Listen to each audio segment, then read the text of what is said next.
So we're here today at ISNTD Bites, our 5th annual Vector Control and Disease Surveillance meeting here in London at the Institute of Child Health, University College London. I have here with me Dr. Polydor Ngoy Mutombo, who's here attending and participating.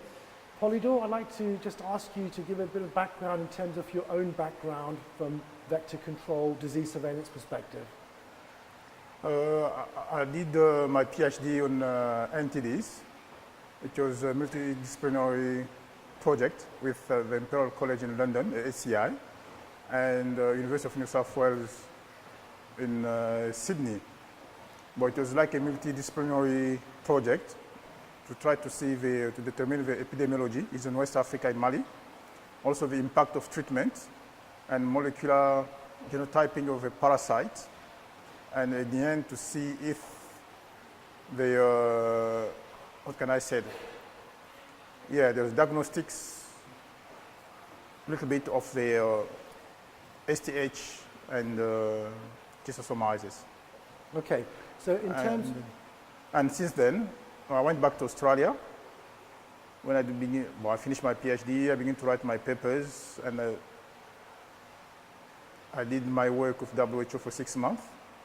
With Antonio and NTDs, and that's where I get some inspiration about the diagnostics, because especially for the MD has been going for a long time, especially for schisto, and now for eradication they have a problem for diagnostics, and that's where I get my interest in diagnostics. I mean, in terms of picking up on the diagnostics angle that you're working on, certainly within the schisto perspective, you've seen the rapid or the rise in occurrence of hybridized schistosomes, potentially due to the effects of an MDA, mass drug administration of praziquantel potentially, but there's definitely movement into different species. How is your work looking to address that? Well, that was trying to write a paper on it, to review the diagnostic method of schisto eliminations. Mostly toward the eliminations. I know that there is some people that are using more the CEA or something, or CA or some things, but there's a problem for people that don't look about any change in genotypes or hybridization or something. There is no too much work. There is work has to be done in diagnostic, because it can be resolved. It can be like a source of the emerging of the disease in some area.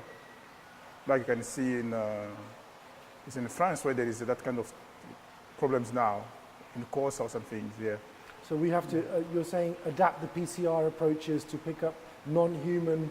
Yeah, non-human like hybridization or something there, Okay. There's a need there. There's a need there. Fantastic. Stop.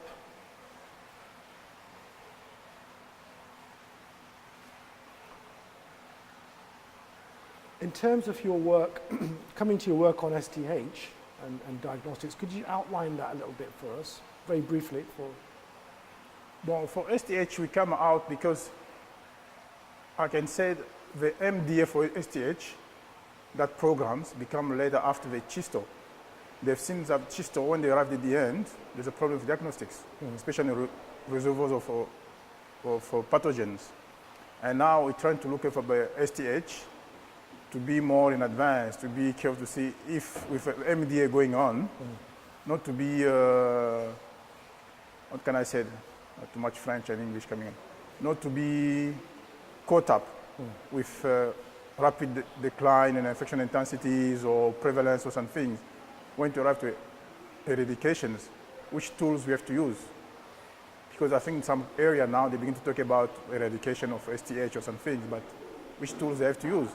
Because now people are talking just cattle cats or some things. Yeah, cattle cats. Yeah, cattle cats. Yeah. But when there's more sensitive, you need some more sensitive tools or some things, How to develop that kind, but they talk now about PCR or some things, or especially now they're talking about the antibodies detection or some things. So given the resource poor settings or the realities of in-field diagnostics, we're talking of obviously countries like Uganda, Mali, DRC. You're talking about in-field. What do you see as the major challenges to implementing these new technologies in-field? They're needed, Yeah, they're absolutely needed. Yeah. You've identified the gap, you're working on that gap. Yeah. What would you see the challenges are in terms of implementing them in field? Firstly, capacity building. And secondly, to try to develop a more portable tools using less reactive for some things. Like they can test maybe like on some maybe urine or blood or something to want some, yeah. So if you open up capacity building to start with, what in your view is needed? What are the type of partnerships needed to build capacity? What type of capacity building? Are you talking research? Are you talking operational? What's your definition It's of that? more operational to treat, to train local diagnostic people.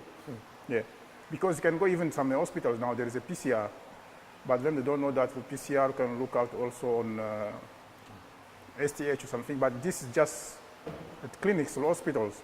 But for STH, you have to go in poor area and villages. Yeah. But people, they need to develop more portable Systems. PCR or some things, or field or some things, yeah. Okay.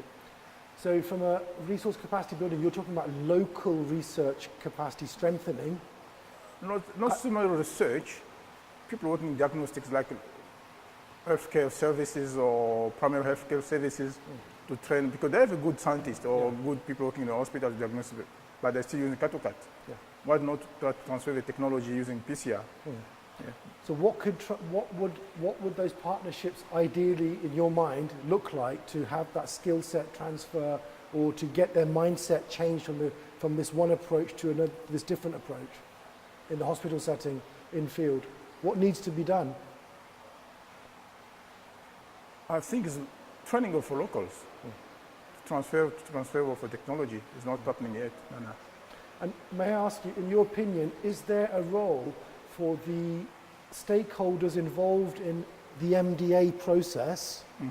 Is there a case to be made for them to encourage the training required, this type of training?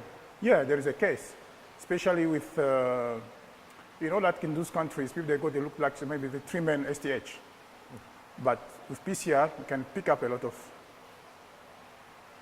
solvent element or even bacteria or some things with one test or something. But the problem is to work on it to find the, how can I say, feel applicable and low cost PCR or something that will be. Okay. Portable ones, yeah. A portable. And may I ask you this question, from your African perspective,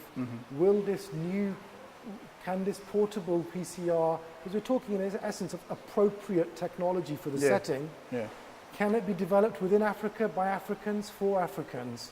Yeah, there is always already some group working, I think is in Uganda or something.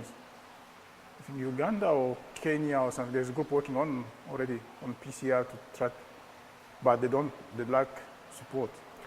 And what's, in terms of the support, what's the potential role of the African CDC in this? We know that it's gone online in terms of the Addis Ababa opening of the African CDC HQ, the headquarters.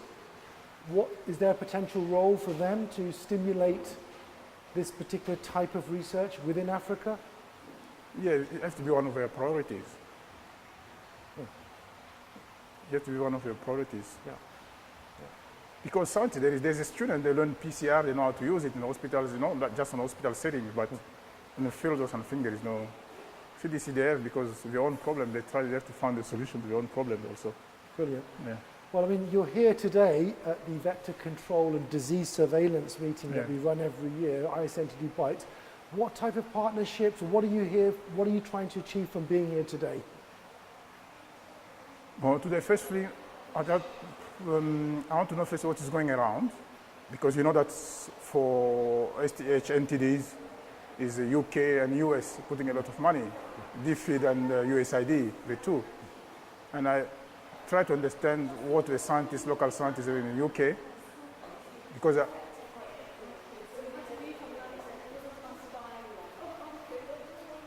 sorry, we'll cut that. We'll start that bit again. What was my question at the end? Sorry. There was the... Why are you here? Yeah. So why are you here? Yeah. Firstly, as a all scientist, I'm curious to see what is going on around, because you know that for NTDs is more UK and US that are involved in NTDs. They have a lot of researchers and I think to know what is going on, to learn, and also to try to put my point of view, what I'm seeing in the field and what they're doing in the field, to try to be involved in the discussion, to give also my ideas about what they're doing, what's the bottlenecks, because most of them they're doing just mass drugs administrations, but they don't look at more social side of it. That's why I came here, I said more, to try to discuss with people in NTDs how they can close that gap between the research or personal research, the MDA, but there is the social, the locals in the village, the locals, they can build that capacity within the local themselves for long term. Because you can see for MDA, we just drove in, we call it like in Australia, we call it a white van. We just arrive, we drop it, we go out, you know? But for long terms, people that can say, yeah, we have given like in India or something, 20 billions of tablets, okay. But after leaving distribution in the population itself, they have trained local or chief or villages or some things, how they can take care of themselves for long term. Sustainability, we're talking about sustainability, yeah. And do you think that's going to be through the knowledge transfer? That's not from necessarily tech transfer, technology transfer. It's the local, yeah. Because you can see the case of like for Ebola. Yeah. You know, there is an outbreak of Ebola. Why, people they don't ask a question why Ebola began in the Congo before Western Africa. Why within 2 weeks the Congo arrived to stop the Ebola transmission compared to West Africa? Because the local government, the experience they use first, the local themselves, they have the local knowledge and everything, they discuss with them. Yeah. And the locals, they begin to fight the Ebola before even people that come from Kinshasa or something. It's one of the examples to train, to take more the local, more confident for control of the disease and everything there. So be global, think local. Yeah. Okay. Or some kind of permutation of that. I mean, that's a fantastic viewpoint. I'd like to thank you very, very much for your time, for the interview. Cut. And one thing, I'm here is to fund the wash people working on wash. Because in Australia now, I'm trying to develop a project of a soap aid, like, you know, these hotels, they collect soap from hotels, they make soap bar, and they send for free to different countries around the world to control child health, infectious diseases or some things here. And you're looking to form this type of project? Yeah, there is already, there is already in Australia soap, but they're looking at people where they can send them. Okay. The soap that are sitting there for free, they can send to... So can anyone viewing this get in contact with you? Yeah, with me and everything.